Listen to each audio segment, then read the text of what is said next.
a whole host of big names there having their say. You can have your say simply by picking up the phone and getting involved. 03717223344. One of the names was Noel Gallagher. We heard him saying why on earth he's not at Man City already. Where do you think, if you stopped him on the street now and put a mic under his face and said, right, hand on heart, honestly, everyone comes in for you, who you choosing, where would he go? Real Madrid. Yeah, I'm hearing strong rumours that that's his preferred choice. Why would you not as well. Real Madrid? I get it. When you look at La Liga and the strength of La Liga is not what it used to be. Yeah. And okay, people say it's a two-horse race, maybe three with Atletico Madrid. But I just feel there's something really fascinating about a young Englishman.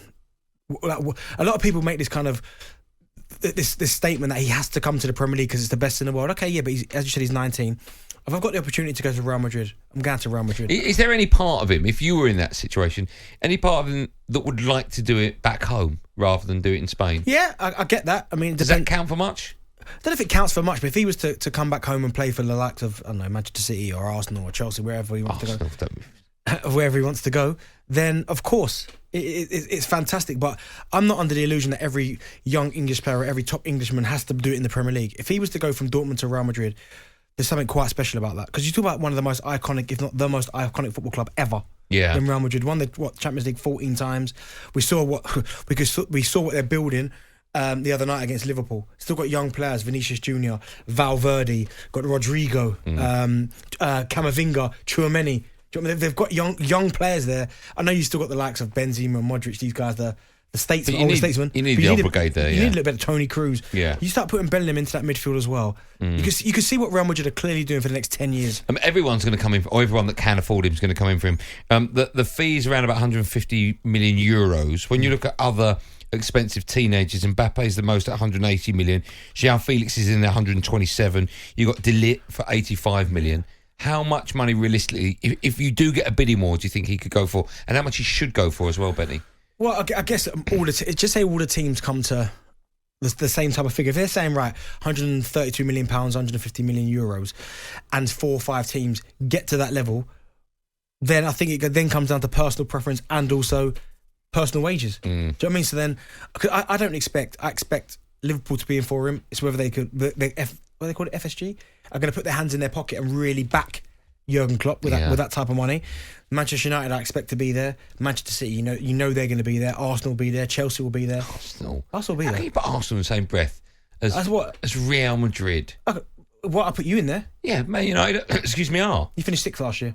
And you as a club they are, and you're currently 3rd. Well, Arsenal, top. Come on, top. So Arsenal are in the discussion. But if I'm Jude Bellingham, I'm looking at that Real Madrid situation. I'm thinking there is something incredibly special about playing for that football club. I'm not saying there's nothing special about the Premier League, but Real Madrid, you saw it. Everyone last season didn't give them a prayer really of winning the Champions League. They did it. They went to Anfield. You saw what they're trying to do. Their message is clear. They'll get Bellingham this year. You know full well the year after or the year after that, they're going after Haaland and Mbappe. They're going to get one of them two. Yeah. You know what they're doing. Let's take calls in it, shall we? 03717223344. While you're dialing that, have a listen to this. Former Liverpool Champions League winner Didi Hamann joined the breakfast show this morning, suggested Liverpool will struggle to sign Bellingham this summer in their current position. It's huge to be in the Champions League because the best players, they want to win the Champions League. And this, we watch it, watching these knockout games is no better football than that. It's just brilliant. And this is where these guys want to be. I think the dilemma they face now, because Bellingham probably has to make his mind up. And I don't think in 4 or 5 weeks' time we know whether Liverpool will finish. We may know that they don't finish in the top 4, but we won't know that they do finish in the top 4. So it's huge to get in Champions League. And the other thing is, it won't get any easier next season because Newcastle, with the funds they've got, they'll be thereabouts. Man United is rejuvenated. I think this is the dilemma they face now, to attract players when you don't know whether they're in the Champions League or not next season. Do you know what? I agree with Hamann to an extent, but I do think there are clubs out there in the Premier League, only a few, that necessarily don't have to have Champions League football to attract the top players. Yeah, I do think Liverpool are in that bracket because they're not that far away. I know they've had a horrible season, but look what they did last season. So it's only 1 year.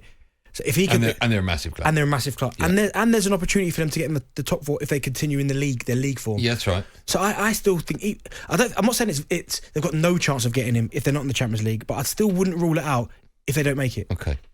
We'll take calls 03717223344. I want your come to my club plea. Now, I said earlier on that you don't have to be a supporter of like a Liverpool or Man United, because Nick is a Middlesbrough fan And he knows, of course, that Jude Bellingham listens to the show. So he's phoned up to plead directly to Jude. Hello, Nick.